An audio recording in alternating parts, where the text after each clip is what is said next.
புனித மாற்கு எழுதிய தூய நற்செய்தி அதிகாரம் 2 இறைவார்த்தைகள் 23 தொடக்கம் 28. ஓய்வு நாளில் இயேசு வயல்வெளியே செல்ல நேர்ந்தது. அவருடைய சீடர் கதிர்களை கொய்து கொண்டே வழி நடந்தனர். அப்பொழுது பரிசேயர் இயேசுவிடம், பாரும், ஓய்வு நாளில் செய்யக்கூடாததை ஏன் இவர்கள் செய்கிறார்கள் என்று கேட்டனர். அதற்கு அவர் அவர்களிடம், தாமும் தம்முடன் இருந்தவர்களும் உணவின்றி பசியாய் இருந்தபோது தாவீது என்ன செய்தார் என்பதை நீங்கள் வாசித்ததே இல்லையா? அபியத்தார் தலைமை குருவாய் இருந்தபோது தாவீது இறை இல்லத்திற்குள் சென்று குருக்களை தவிர வேறு எவரும் உண்ணக்கூடாத அர்ப்பண அப்பங்களை தாம் உண்டதுமன்றி தம்மோடு இருந்தவர்களுக்கும் கொடுத்தார் அல்லவா என்றார். மேலும் அவர் அவர்களை நோக்கி, ஓய்வு நாள் மனிதருக்காக உண்டாக்கப்பட்டது, மனிதர் ஓய்வு நாளுக்காக உண்டாக்கப்படவில்லை. ஆதலால் ஓய்வு நாளும் மானிட மகனுக்கு கட்டுப்பட்டதே என்றார். சிந்தனை: இயேசுவும் சீடர்களும் வயல் வழியே செல்லும் போது சீடர்கள் கதிர்களை கொய்து கொண்டு சென்றதை கண்ட பரிசேயர்கள் இயேசுவிடம், உம்முடைய சீடர்கள் ஓய்வு நாளில் செய்யக்கூடாததை செய்கிறார்கள் என்று குற்றம் சுமத்துகின்றனர். ஓய்வு நாளை தூயதாய் கடைப்பிடி என்பது 3வது கட்டளையாகும். மேலும் விடுதலை பயணம் 20:8 தொடக்கம் 10 ஓய்வு நாளில் நாம் எந்த ஒரு வேலையும் செய்வதை தடை செய்கின்றது. அந்த நாளில் நாங்கள் ஓய்ந்திருக்க வேண்டுமென்று அது கற்பிக்கின்றது. இந்த கட்டளைக்கு பரிசேயர்கள் மேலும் தமது விளக்கங்களை சொல்லி ஓய்வு நாளில் செய்யக்கூடியவை என்ன, செய்யக்கூடாதவை என்னவென்று வரையறுக்கின்றார்கள். அதன்படி கதிர்களை கொய்வது தடை செய்யப்பட்டிருந்தது. இன்று ஓய்வு நாள் என்பது பல இடங்களில் மறைந்து போன ஒன்றாக இருக்கின்றது.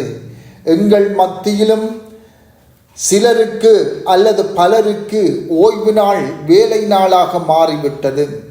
லாபம் ஈட்டுவதையே நோக்கமாக கொண்டு இயங்குகின்ற எத்தனையோ நிறுவனங்கள் தம்மிடம் வேலை செய்பவர்களுக்கு ஓய்வு நாளை வழங்க மறுத்து நிற்கின்றன. எத்தனையோ ஆசிரியர்களும் மாணவர்களும் இதற்கு விதிவிலக்கல்ல.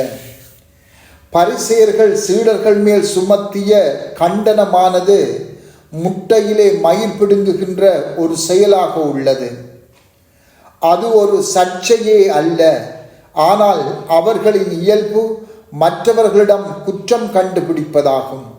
இவ்வாறு அவர்கள் குற்றம் கண்டுபிடிக்கும் அளவுக்கு அவர்களது ஆன்மீகம் உண்மை என்றது அல்ல. அவர்கள் மற்றவர்களை தீர்ப்பிடுகின்ற அளவுக்கு, அவர்களை கண்டனம் செய்கின்ற அளவுக்கு அவர்கள் ஓய்வு நாளில் கடவுளை மகிமைப்படுத்துவதில் ஆர்வம் கொண்டவர்களும் அல்ல. இந்த பரிசேயரை போல ஓய்வு நாளை பற்றி நாம் பெரிதாக அலட்டி கொள்ளுகின்றவர்களாக இல்லையாயினும் வேறு எத்தனையோ விடயங்களில் நாமும் மற்றவர்களை தீர்ப்பிடுகின்றவர்களாகவும் கண்டனம் செய்கின்றவர்களாகவும் இருந்து வருவதை மறுக்க முடியாது.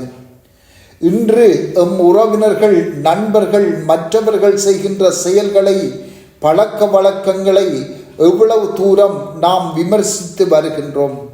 சில வேளைகளில் அவர்களின் செயல்பாடுகள் கடவுளின் கட்டளைக்கு எதிராக இருப்பதையிட்டு நாம் விமர்சிக்கின்றோம். இன்னும் சில வேளைகளில் நாங்களே அவர்களின் செயல்களை மிகைப்படுத்தி அவர்களை விமர்சித்து வருகின்றோம்.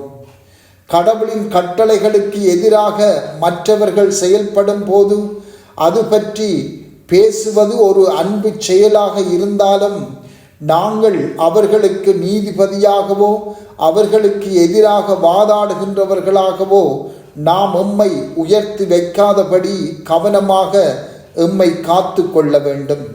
அதாவது மற்றவர்களிலே குற்றம் கண்டுபிடிப்பவர்களாக நாம் இருக்கக்கூடாது.